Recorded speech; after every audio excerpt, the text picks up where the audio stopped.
What's up, you guys? It's Draco-Pal here, coming at you guys with the updated deck profile for my Draco-Pals deck for June 2016. This is my updated list. I'm currently making a deck list that actually revolves around going second, so I'll get back to you guys as soon as that's done. But without wasting any more time, let's get straight into the deck profile. First off, we got one Skull Crobat Joker, one Performapal Monkey Board, one Performapal Guitar Turtle, or Guitartle, two Performapal Lizard Jaw, triple Performapal Pendulum Sorcerer. This guy's so broken. I think he needs to get banned, honestly, guys, or this deck is gonna always stay around. Double Performapal Odd Eyes Unicorn, one Performapal Odd Eyes Light Phoenix, and that's basically all the Performapals you need, 11. And then for the Dracos, we're running one Rector Pendulum, one Luster Pendulum, one Vector Pendulum, and triple Master Pendulum. These guys, they're basically, I think it's a perfect ratio. You guys don't really need anything more than that. It's really, really good, and I highly recommend it. You guys might want to try out some other stuff, but I think this is actually a really good ratio. So that's just what I think. And then we're playing triple Magical Abductor. This card's one of the best starter cards in the deck. It gets so much advantage going for you. I really think this is probably the best starter card in the whole deck, to be honest with you guys. And then double Guiding Our Reordinate to help get our traps and to make our traps free. That's always the best part. And then double Magic Spectre Unicorn Kieran, because Kieran is really good against BA, and it's pretty decent all around. It helps you not get LTK'd, because it's hard to get Kieran off board without just running over it by battle. So it helps block attacks, which is really, really nice. That's why I like Kieran. He's good if you go second as well, so it's not that bad. And then we got double Flash Knight, because Flash Knight, he basically is like another way to use Painful Decision, but I like him better in the main deck than Archfiend Eccentric, because this build wants to go first, and like Archfiend Eccentric is just a high scale, but this is a level 4 and it's a 7, so not only does it help you summon the Kieran, but it gives you consistency at being able to not only get a high scale, but also get more level 4s. So I truly think that Flash Knight is good in the main deck. And we were on the road just to search for him as like a secondary Painful Decision, so that way going first we don't ever draw double Painful Decision, so that way we can optimize the chance of not bricking, and also optimize the chance of having better combos going for us. So not only that, it's just a really good card. I really like Flash Knight. And then I'm opting to run double Effect Veiler in the main deck, because Effect Veiler is just really good against Monarchs, and they're like one of the best decks. And not only that, but it can be decent against Burning Abyss, if you hit the Tour Guide or hit the Terra Top. So I really, really like Effect Veiler. He's really, really good. It can be good against Cosmos, not the best thing, but it is really good in those matchups. So I prefer to have one of the better cards to help me fight against one of the better decks. So that's just the way I see it. And Maxi's kind of not as good in the main, because if you're not playing Burning Abyss, it's really just not that good. And then two double Sky Iris and one Terraforming. The more I've tested with this, I really like this ratio, because Sky Iris, you don't need Terraforming to resolve an Abductor. You just need a Sky Iris to do it. So instead of adding more brick to the deck, I decided to try to make it more optimal. And you might need to pop a Sky Iris, and you might need a second one, or they might do something to the first one, so you have the second one as backup, and at least you have one other way to thin your deck and search for it. And Terraforming is good because it gives you the counter, but like I said, you just do not need Terraforming to resolve an Abductor. You literally just need an Abductor, a Sky Iris, and another Pendulum Scale. That's all you need, and you can resolve an Abductor. So that's 3 cards. So it's really, really good at this ratio. That's honestly what I think. And a lot of times you can draw into it with your Pot of Greed play with Guitartle and with your Lizard Draw. So that's pretty good. And then one Decision and one Rhoda. Painful Decision is good at being able to search out your masters, and it can also sometimes get you the Flash Knight, but you don't always need it for the Flash Knight, to be honest. And a lot of times it's more you just need to get the master, because it's Draco Slayer. But you don't want to ever draw 2 of these decisions, because the thing about decision is you can only activate it once per turn. So I decided to play a Rhoda instead of a second decision, just to get the Flash Knight. And Rhoda also is a free counter on Abductor and gets you the high scale that you need to combo with the Abductor. So it's really, really good, and I really like it. It adds consistency to the deck.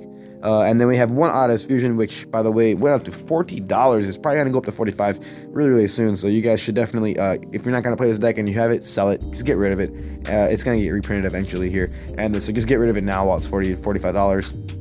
And then if you're going to play the deck, then keep it and enjoy it until it gets hit, or until the price gets hit, because this deck eventually will get, they're going to hit Sorcerer. I'm just telling you guys, they're going to do it. And then the one Draco Face Off, because it's really, really broke. One Upstart Goblin, because, I guess it's a blank card, so I guess it gives you consistency. I mean, it's at 1, it's not a big deal, but it gives you a counter on Abductor, so it is, I guess, a good card because it's just a blank card, and so you're playing 39. And then for the trap cards, I'm playing 1 Chaos Trap Hole, 1 Solemn Warning, and 2 Solemn Strikes. The reason why I like this ratio is because the matchups that you normally will want to have your trap cards for, Chaos Trap Hole is generally like a better card. So I decided that I'll just only play 2 strikes, and if I do go first against those decks in games like 2 or 3, I'll side the strikes out and put in the Chaos Trap Holes, because I mean, unless I'm playing as Cosmos, in which strike is still really good against Cosmo as well. So I'll keep those in, maybe just put in another Chaos Trap Hole, right? But if you're going second, you can easily side them out as always, but I just really like the 2 Chaos Trap Holes because it's good against Monarchs and it's good against BA, but you can easily just side out the 2 strikes, which is not as good against those matchups, and put in the 2 Chaos Trap Hole, and then basically you have 4 Solemn Warnings. So like in theory, I just like the ratio. It's actually pretty good right now as of like this format. And then for the extra deck, we're playing 2 Dinoster, 1 Ignister, 1 Majester. I cut my Jester for another Dweller, but I'll explain that in a little bit.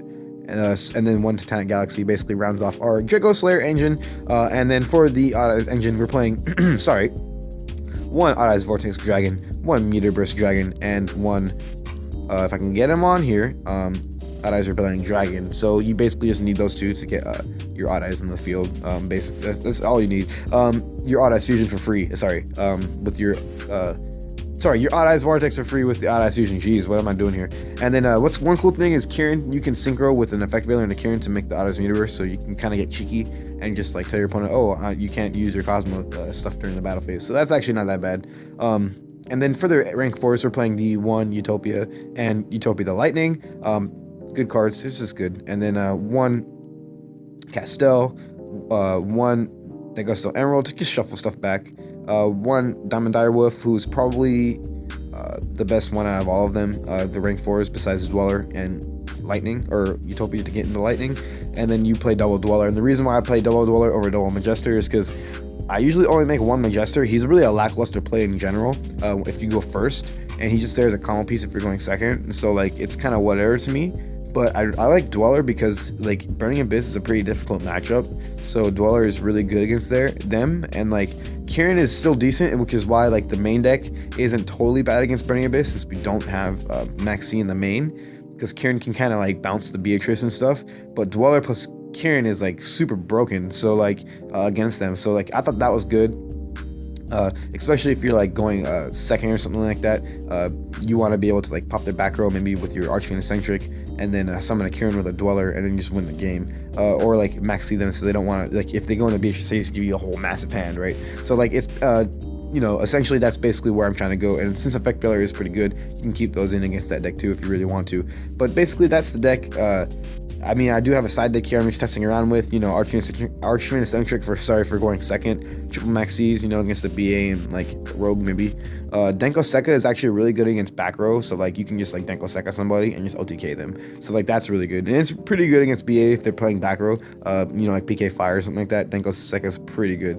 And then we have a triple system down for the Cosmos, triple full house, so that way we can fight the Klee and demise decks because it's really good against those.